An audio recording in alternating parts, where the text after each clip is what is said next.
O desconhecido mais importante é esse que nos conecta à transcendência.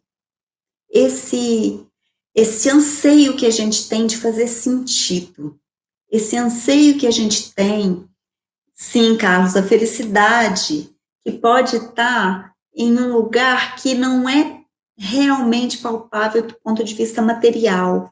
Porque às vezes a gente acha que a felicidade é algo material.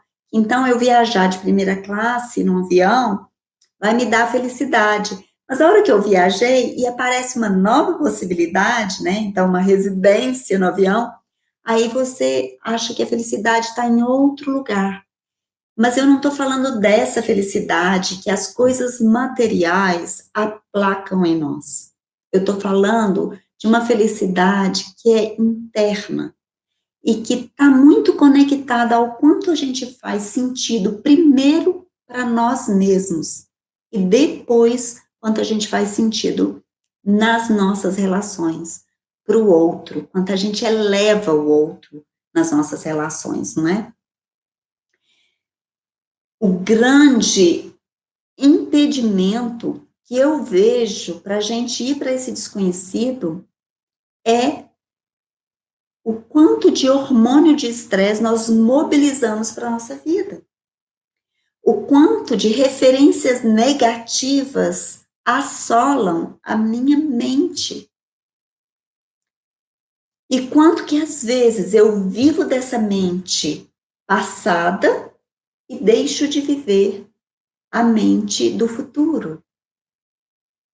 Essa experiência do medo, essa experiência de se estar separado, essa experiência de não pertencer, essa experiência de não estar conectado, isso faz com que a gente perca energia demais. E às vezes a gente se agarra a recursos muito finitos, né? Recursos que não nos agregam tanto, para aliviar essa dor, que é a dor de se sentir assim, não fazendo parte. Então, as nossas possibilidades ficam muito reduzidas, porque a gente só está enxergando o futuro relacionado às nossas experiências anteriores.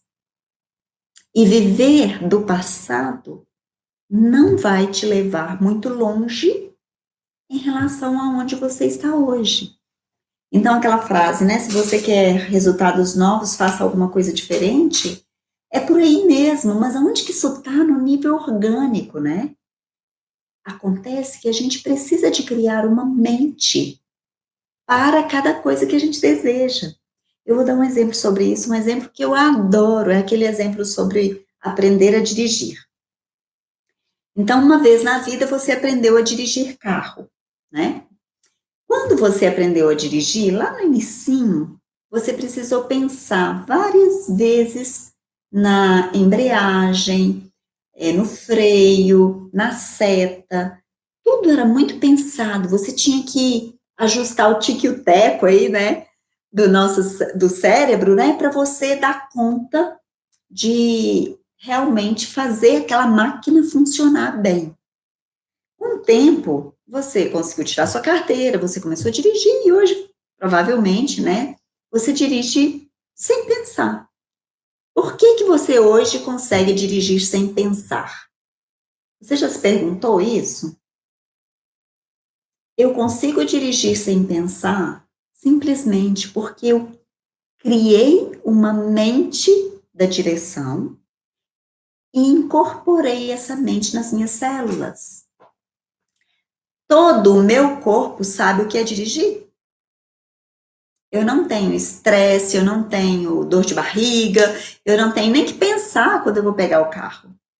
Eu saio daqui, vou ali na garagem, pego o carro e vou escutando o audiobook em inglês. Por quê? Porque eu não preciso usar a minha mente para dirigir. O meu corpo dirige por mim. Olha que interessante. O meu corpo, a mente que eu criei, que eu incorporei, é que faz o carro funcionar. E o que eu faço com aquela mente que me ensinou ter medo e que eu incorporei? O que eu faço com essa mente? Eu também deixo ela agir? Eu também deixo ela me guiar? Eu também dou a ela autonomia absoluta para ela seguir em frente? Se eu dou autonomia para o medo, se eu dou autonomia para as coisas difíceis que me aconteceram, elas vão voltar a acontecer dia a dia, porque elas estão incorporadas em mim. Quando eu incorporo uma mente, o meu corpo age independente da minha vontade. Quer um exemplo clássico disso? Um exemplo clássico disso é a síndrome do pânico. A síndrome do pânico nada mais é do que a incorporação de uma mente medrosa. O meu corpo, ele já está tão habituado ao medo que agora ele sente medo por si só. Ele derrama hormônios do medo e ele nutre. Ele é nutrido por esses hormônios o tempo inteiro. Então, existe uma química por detrás das emoções. Então, lá atrás, porque hoje isso nem existe mais, né, gente? Talvez ainda exista, mas lá atrás, quando eu já, homeopata, já tentava relacionar as emoções com os adoecimentos, né, e outros terapeutas também já faziam isso lá atrás, as pessoas falavam, nossa, não, isso é piti. Essa pessoa está tendo um piti, um distúrbio mental, porque isso não é razoável. E hoje, está mais do que provado que todas as nossas emoções, elas vão sendo incorporadas como uma mente no nosso corpo e elas podem dirigir a nossa vida.